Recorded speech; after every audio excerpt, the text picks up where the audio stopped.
उत्पत्ति ग्रंथ अध्याय 17। अब्राम के लिए ईश्वर का विधान। जब अब्राम की उम्र 99 वर्ष की थी तो प्रभु ने उसे दर्शन देकर कहा, मैं सर्वशक्तिमान ईश्वर हूँ, तुम मेरे सम्मुख निर्दोष आचरण करते चलो। मैं तुम्हारे लिए अपना विधान निर्धारित करूंगा और तुम्हारे वंशजों की संख्या बहुत अधिक बढ़ाऊंगा। अब्राम ने साष्टांग प्रणाम किया और ईश्वर ने उससे यह कहा, तुम्हारे लिए मेरा विधान इस प्रकार का है, तुम मुझसे राष्ट्रों के पिता बन जाओगे। अब से तुम्हारा नाम अब्राम नहीं बल्कि इब्राहिम होगा, क्योंकि मैं तुम्हारे बहुत से राष्ट्रों का पिता बनाऊंगा। तुम्हारे असंख्य वंशज होंगे। मैं तुम लोगों को राष्ट्रों के रूप में फलने फूलने दूंगा। तुम्हारे वंशजों में राजा उत्पन्न होंगे। मैं तुम्हारे लिए और तुम्हारे बाद तुम्हारे वंशजों के लिए पीढ़ी दर पीढ़ी अपना चिरस्थायी विधान निर्धारित करूंगा।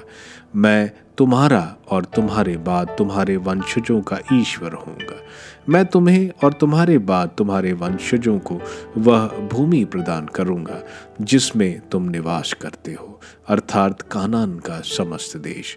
उस पर सदा के लिए तुम लोगों का अधिकार होगा और मैं तुम्हारे वंशजों का ईश्वर होऊंगा। प्रभु ने इब्राहिम से यह भी कहा, तुमको और तुम्हारे बाद तुम्हारे वंशजों की पीढ़ी दर पीढ़ी मेरे विधान का पालन करना चाहिए। मैंने जो विधान तुम्हारे और तुम्हारे वंशजों के लिए निर्धारित किया है और जिसका तुमको पालन करना चाहिए, वह इस प्रकार है। तुम लोगों में से हर पुरुष का खतना किया जाएगा। वह खतना तुम्हारे लिए मेरे द्वारा निर्धारित विधान का चिन्ह होगा। तुम लोगों के बच्चों में से प्रत्येक का खतना जन्म के 8वें दिन किया जाए। पीढ़ी दर पीढ़ी यही नियम कायम रहेगा। तुम्हारे घर के चाहे जिस किसी का बच्चा क्यों ना हो, या चाहे किसी विदेशी से धन देकर खरीदा हुआ ही क्यों ना हो, वह घर में ही पैदा हुआ हो या धन द्वारा खरीदा गया हो, दोनों का खतना किया जाए। इस प्रकार मेरे विधान का यह चिन्ह तुम लोगों की देह में चिरकाल तक बना रहेगा। वह पुरुष अपने लोगों से बहिष्कृत किया जाएगा जिसकी देह में खतना नहीं किया गया है, क्योंकि उसने मेरे विधान का नियम भंग किया है। प्रभु ने इब्राहिम से कहा, तुम अपनी पत्नी को साराय नहीं बल्कि सारा कह पुकारो। मैं उसे आशीर्वाद दूंगा और वह तुम्हारे लिए पुत्र प्रसव करेगी। मैं उसे आशीर्वाद दूंगा, वह राष्ट्रों की माता बन जाएगी और उसे राष्ट्रों के राजा उत्पन्न होंगे। इब्राहिम मुंह के बल गिरकर हंसने लगा, क्योंकि उसने अपने मन में यह कहा, क्या 100 वर्ष के पुरुष को पुत्र हो सकता है? क्या 90 वर्ष की सारा प्रसव कर सकती है? उसने ईश्वर से कहा, इस्माइल तेरा कृपा पात्र बने। ईश्वर ने उत्तर दिया, नहीं, तुम्हारी पत्नी सारा तुम्हारे लिए पुत्र प्रसव करेगी। तुम उसका नाम इसहाक रखोगे।